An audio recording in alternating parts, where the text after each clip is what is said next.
So welcome to Luxembourg. हमारी Luxembourg में entry हो गई। अगर आप में से काफ़ी लोग पूछते हो कि इस राइड का बजट क्या होता है, तो भाई बजट बहुत ज़्यादा होता है। अगर सिंगल पर्सन की बात बोलूँ तो लगभग आपके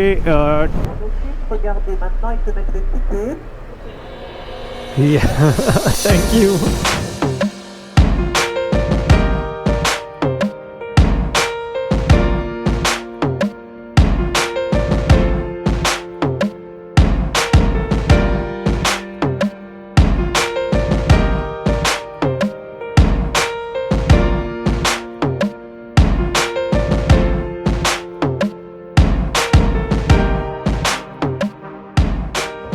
सही है ना। कभी मैं आपको बोलता हूँ गुड मॉर्निंग फ्रॉम स्विट्जरलैंड, कभी बोलता हूँ गुड मॉर्निंग फ्रॉम इटली, कभी गुड मॉर्निंग फ्रॉम ऑस्ट्रिया, कभी गुड मॉर्निंग फ्रॉम नॉर्वे, लेकिन आज की मैं गुड मॉर्निंग कर रहा हूँ जर्मनी से। सबसे पहले hello everyone, how are you, this is Ankit and welcome back to the channel once again. So guys, जैसे अभी आपको पता ही है कि अभी अपनी एक इंटरनेशनल राइड चल रही है जिसमें मैं 24 कंट्रीज ट्रैवल कर रहा हूँ अपनी मोटरसाइकिल के ऊपर। और अभी पिछले कुछ दिन जो थे ना अपनी राइड के, one of the best days रहे थे, क्योंकि मैं स्विट्जरलैंड को एक्सप्लोर कर रहा था।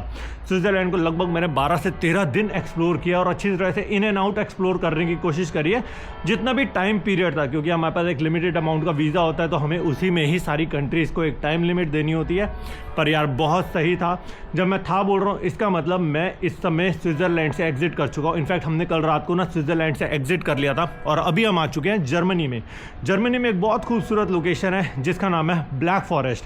और कहते हैं आज से 500-700 साल पहले ना ये जो एरिया हुआ करता था ना, पूरा डेंस फॉरेस्ट हुआ करता था और तभी इस जगह को ना ब्लैक फॉरेस्ट का नाम दिया गया था। बहुत कहानी है भाई ब्लैक फॉरेस्ट की। कल जो रात को हम लोग क्रॉस करके आए ना, भाई विचेस की कहानियां है यहाँ पे। जितनी भी यहाँ की वो होती है ना, जो अपने यहाँ सुनाते हैं दादी वाली और वो वाली कहानियां सुनाते हैं, तंत्र विद्या वाली, भूतिया वाली। मैं कल रात को देख रहा था भाई, ब्लैक फॉरेस्ट यहाँ का जर्मन की जो ट्रेडिशनल स्टोरीज होती हैं उनमें सबसे हॉन्टेड प्लेस है। भाई साहब, एक्चुअली में इस बारे में मुझे कोई आइडिया नहीं था, लेकिन अभी हम जिस जगह पर स्टे कर रहे हैं ना, ये है ट्राइबर्ग और बहुत ही ब्यूटीफुल लोकेशन है। लगभग जब हम कल रात को 7:30-8 बजे यहाँ पर आ रहे थे ना, तो ये पूरा एरिया जो था ना डेंस फॉग के अंदर डूबा हुआ था और हमें एक्चुअली नहीं पता था कि हम कहाँ पर पहुँच पाएंगे।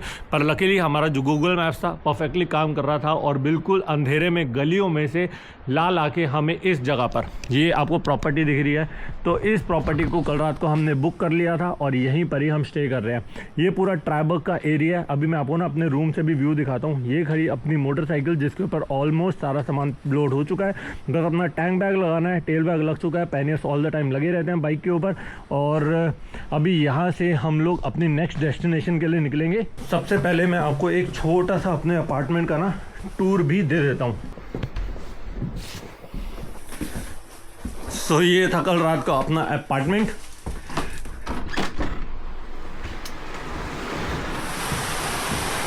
तो जो मैं आपको दिखा रहा हूँ ना, ट्राइबर्ग है पूरा, तो ये है पूरा ट्राइबर्ग का एरिया।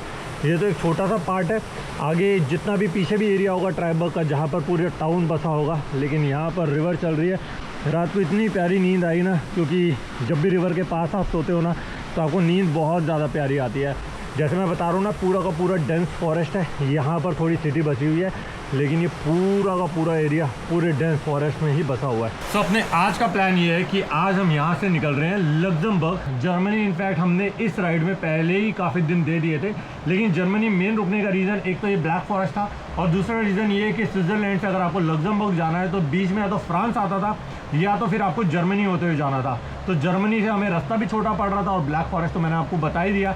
तो आज का दिन हम यहाँ पर खाली रुके हैं और अब हम यहाँ से निकलेंगे लग्जमबर्ग। लगभग जो 350 किलोमीटर है यहाँ से, जिसको गूगल मैप दिखा रहा है कि हमें लगभग 5 घंटे लग जाएंगे। ठीक है, आज लग्जमबर्ग चलते हैं, राइडिंग गियर्स पहनते हैं और अपनी आज की जो राइड है वो फिर यहाँ से स्टार्ट करेंगे।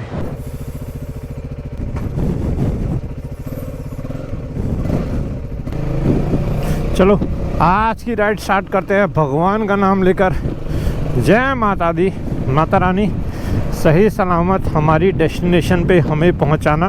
तो ये आप देख रहे हो, ये है ट्राइबर्ग, एक छोटा सा टाउन ही है ये बेसिकली, जहाँ पर कल रात को हम पहुँचे थे। बहुत ज़्यादा एक्सट्रीम अंधेरे में पहुँचे थे और फॉग में, तो हमें ऐसा लगा था हम किसी बहुत डीप जंगल एरिया में आ गए हैं। ऑब्वियसली ये पूरा ब्लैक फॉरेस्ट है, तो ये पूरा फॉरेस्ट एरिया से घिरा हुआ है।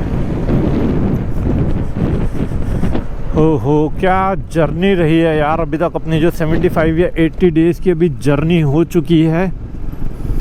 Unbelievable, life time memories create कर ली अपनी। ट्राइबर्ग हमारी आइटनरी में था, लेकिन हमें कभी आइटनरी के हिसाब से यहाँ रुकना नहीं था, हमें आगे कंटिन्यू करना था वुल्फ के लिए।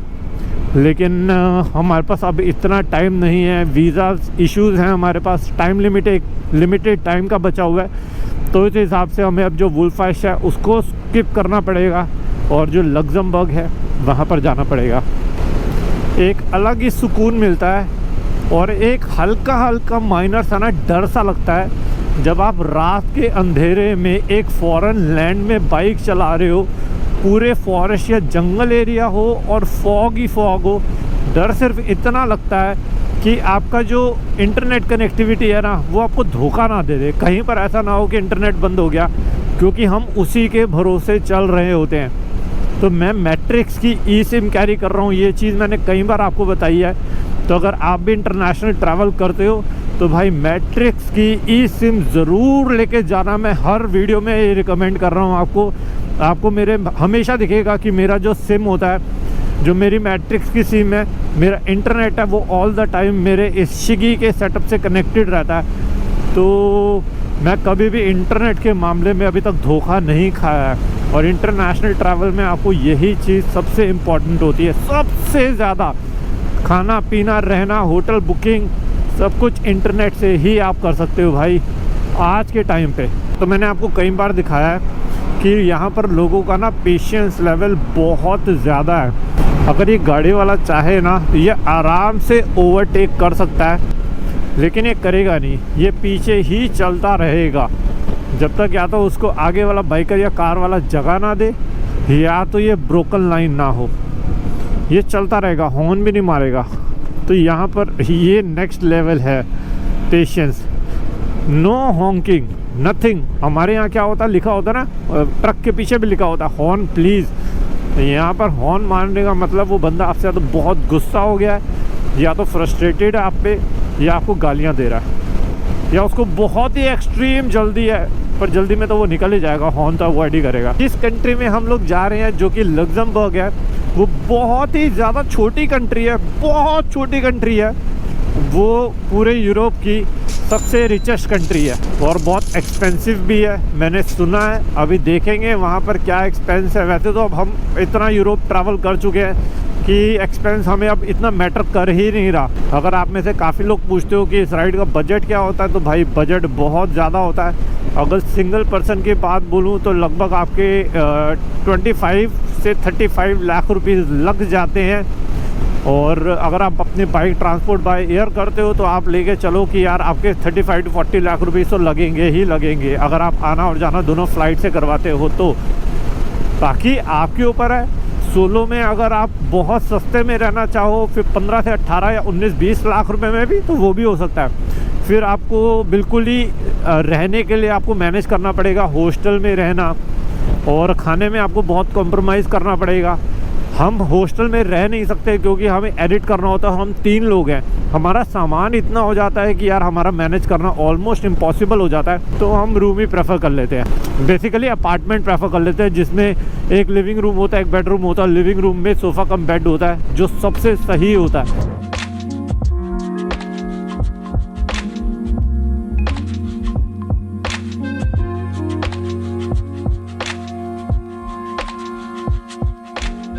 तो गूगल मैप्स के अकॉर्डिंग लग्जमबर्ग 300 किलोमीटर है यहाँ से, और गूगल मैप्स कह रहा है कि हम 3.25 घंटे में पहुँच जाएंगे। हमें हर हाल में 4:30 बजे तक पहुँचना है, 4 बजे तक। मैं ना ये राइड स्टार्ट करने से पहले बहुत ज़्यादा डर रहा था, और डर इसलिए रहा था कि मुझे लगा था कि यार फिर बारिश का सीज़न स्टार्ट हो जाएगा और मुझे ऑल द टाइम बारिश ही मिलेगी, और बारिश में राइड करना बहुत बोरिंग सा हो जाता है। और मुझे जहाँ तक याद है, हमें थोड़ी बहुत फिनलैंड में बारिश मिली, थोड़ी तो नहीं, फिनलैंड में हमें बहुत बारिश मिली थी।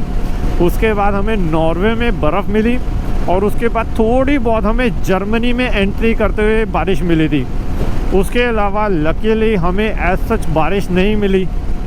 और बारिश के बिना अगर ऐसे वेदर में आपको बाइक चलाने को मिल जाए ना, तो भाई साहब दिन बन जाता है। सो अभी हम एक इंटरनेशनल बॉर्डर जो है फिर से क्रॉस कर रहे हैं और हमारी एंट्री इस समय फ्रांस में, तो अपनी फ्रांस में एंट्री हो चुकी है।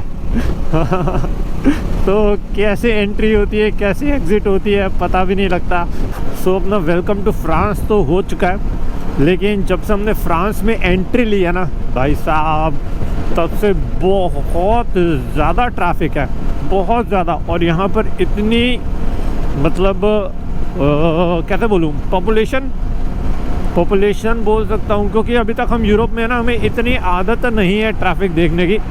ऐसा ट्रैफिक यूजुअली हमें इंडिया में देखने को मिलता है, और कई कई रोड्स पे तो मुझे ऐसा ही लग रहा है कि मैं इंडिया में ही चला रहा हूँ, क्योंकि वैसे ही सेम लग रहा है, वैसी रोड है, वैसी ट्रेन के ट्रैक चल रहे हैं, वैसे ही पेड़ है, मौसम बिल्कुल वैसा लग रहा है। और इतना ट्रैफिक पिछले पता नहीं कितने दिनों बाद मैंने ऐसा किसी जगह पे ट्रैफिक देखा है हाईवे पे। सो टोल देने की बारी आ चुकी है। It will be my first toll in France. अब यही प्रॉब्लम है, यहाँ पर कोई बैठा नहीं है और हमें समझ आएगा नहीं कि अच्छा ये टिकट निकलेगी और हमें फिर आगे पे करना। ओके फाइन, ओके स्लिप निकल जाएगी तो बस हमें ऐसे ही निकलना है। स्लिप को कहीं रोकते हैं, बैग में डालते हैं, क्योंकि ये स्लिप संभाल के रखनी बहुत ज़रूरी है।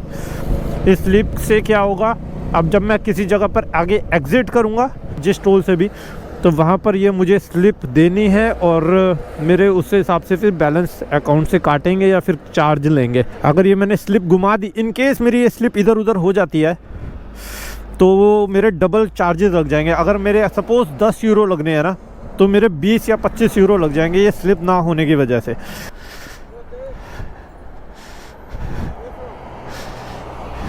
इंडिया, इंडिया, या India to London. Ring chasing. yes. And where are you from? Huh? Where are you from? I'm from England, but I live in Switzerland. You know. Okay, you're from England only? I live in Switzerland. Okay. Now I'm driving to England now. Same here. Yeah. Oh, yeah. Yeah. But today I'll be heading to Luxembourg, Yep. then Belgium, Yep. then Netherlands, then I'll take a ferry to UK. I'm also going to Luxembourg and then to Rotterdam. Nice meeting you, man. Good. Hey, good luck. I'll check you on YouTube. Yeah, bro.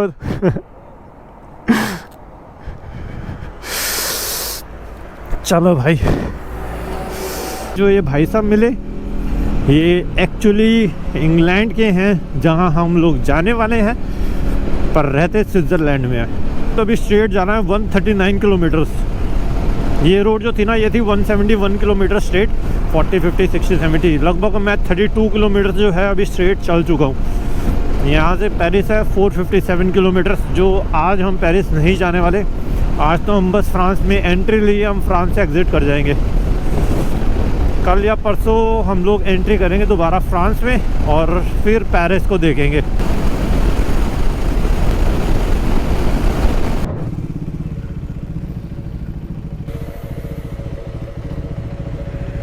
अपनी bike में इस बार आप डलवाएंगे France का petrol for the very first time.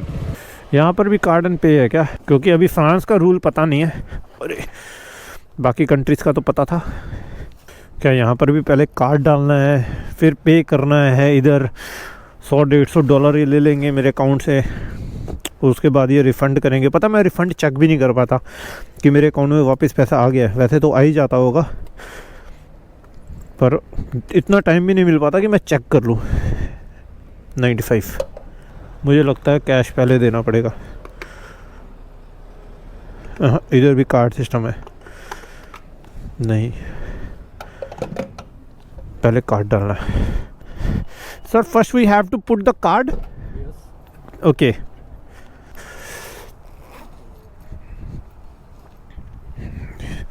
सो इधर भी वही है, पहले अपना कार्ड डालो।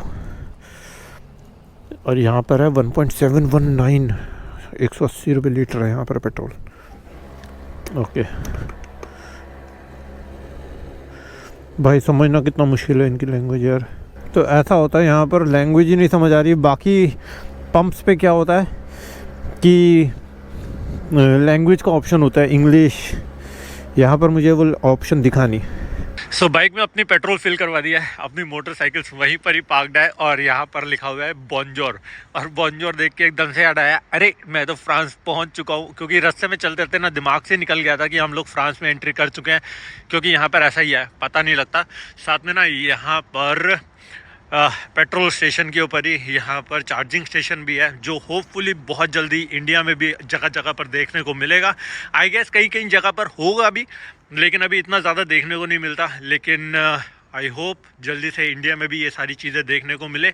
यहाँ से हम लोग अपनी राइड जो है आगे कंटिन्यू करेंगे और लग्जमबर्ग जल्दी से जल्दी पहुँचने की कोशिश करेंगे। और इस समय यहाँ पर इतनी ज़्यादा ठंड हो गई है, और नॉर्वे के बाद सच बता रहा हूँ, आज सबसे ज़्यादा ठंड लग रही है। नॉर्वे में जितनी ठंड लगी थी ना, उसके बाद आज सबसे ज़्यादा ठंड लग रही है। तो बस अभी आगे चलते हैं और अपनी राइड कंटिन्यू करते हैं। तो बाइक में पेट्रोल फुल हो चुका है। अभी एज ऑफ नाउ इन्होंने मेरे अकाउंट से $225 काट लिए हैं, जो मैंने आपको बताया था ये काट लेंगे, और उसके बाद 24 घंटे के अंदर अंदर ये मेरे अकाउंट में वापस सेटल कर देंगे। 18 यूरो का पेट्रोल आया है, तो लगभग $220 इन्होंने काटे हैं, तो 195 यूरोस के अराउंड ये मेरे अकाउंट में वापस करेंगे। तो जो पिछली बार टिकट ली थी, यहाँ पर पे करना पड़ेगा उसको।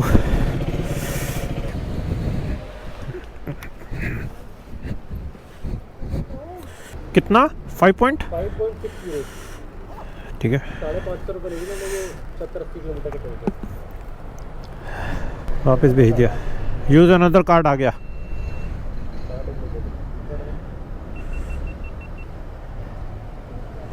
हाँ, दोबारा डालियो। अब कैसे करें?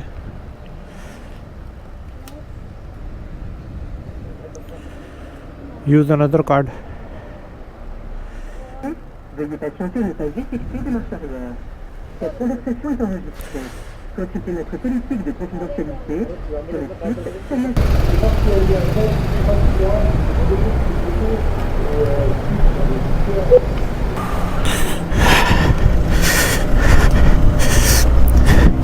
Is this the right way to put the card? I'm trying to do it, but Bonjour, Ernest vous assiste dans quelques instants. Notre personne va vous embarquer. Écoutez, je suis avec un monsieur en moto, son ticket ne passe pas en fait. Ah, parce que la moto n'est pas détectée alors. Ok, je m'en occupe. Regardez, maintenant il peut mettre le ticket. yeah, thank you.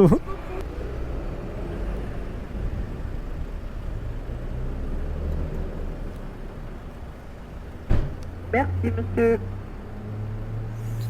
Receipt. Receipt. Push on the green button. Push on the button. Yeah, thank you. Bye-bye.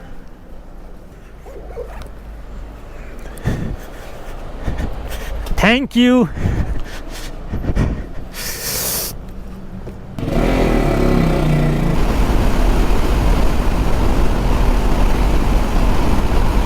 So, welcome to Luxembourg.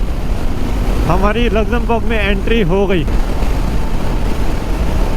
इतनी प्यारी road बना रखी थी इन्होंने, और speed limit भी 110 की थी, तो मैं उसी पे एंजॉय कर रहा था राइड। और अब हमें नंबर प्लेट पे L दिखना शुरू हो चुका है।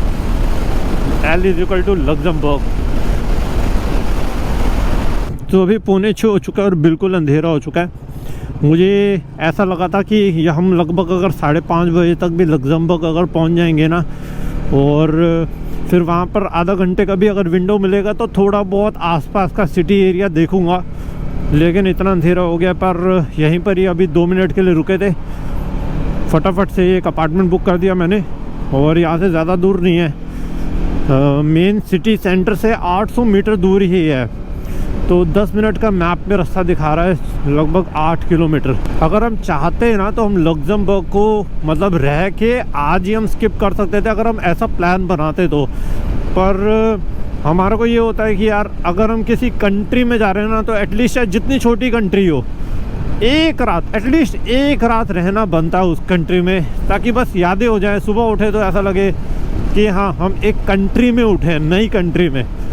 इसीलिए लग्जमबर्ग को हमने स्किप नहीं किया। नहीं तो अगर हम चाहते तो लग्जमबर्ग को करके हम बेल्जियम में जा सकते थे, वापस किसी जगह पर फ्रांस में आ सकते थे। पर हमें लगा कोई पॉइंटलेस चीज़ है। एक रात तो एटलीस्ट एक कंट्री में बनती बनती है, चाहे वो जितनी भी छोटी कंट्री क्यों ना हो। हाँ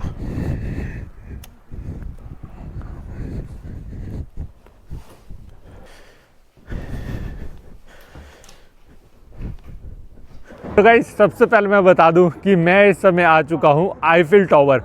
सच में मेरा कोई प्लान नहीं था कि मैं यहाँ पर आईफिल टावर पे आने वाला था। ये तो बस अपना डिनर किया, उसके बाद सोचा कि चलो अपने अपार्टमेंट चलते हैं।